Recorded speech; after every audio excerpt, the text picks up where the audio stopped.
সিংহ বানায় যারা। এক সময় 4 বন্ধু ছিল। তাদের মধ্যে 3 জন খুব শিক্ষিত, কিন্তু চতুর্থ জন ছিল না। এরা একে অপরকে ভীষণ পছন্দ করত আর একসাথে অনেক সময় কাটাতো। মাঝে মাঝে ওই 3 জন শিক্ষিত পুরুষ চতুর্থ জনের খুব মজাও ওড়াতো, কারণ ও কিছু জানতো না। একদিন 4 জনে আলোচনায় বসলো যে তারা নিজেদের শিক্ষার ব্যবহার করে টাকা রোজগার করতে চায়।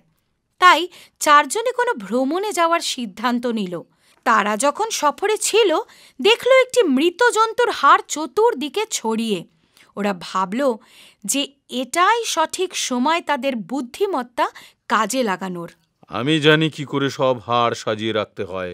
আমি জন্তুটার চামড়া, মাংস আর রক্ত একত্র করে নেব। আমি জন্তুটির প্রাণ ফিরিয়ে দিতে পারি।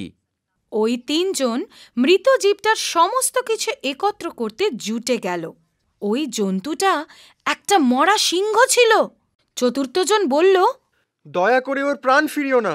কিন্তু তৃতীয় লোকটি কিছু শুনল না। ও নিজের চাতুর্য প্রমাণ করতে চাইল। তখন চতুর্থ লোকটি ওকে থামতে বলল আর একটি গাছে চড়ে গেল। যেই তৃতীয় লোকটি প্রাণদান করল, অমনি সিংহটি ওই 3টি লোকের ওপর ঝাঁপিয়ে ওদের মেরে ফেলল। জ্ঞানের চেয়ে বাস্তব বুদ্ধি ভালো।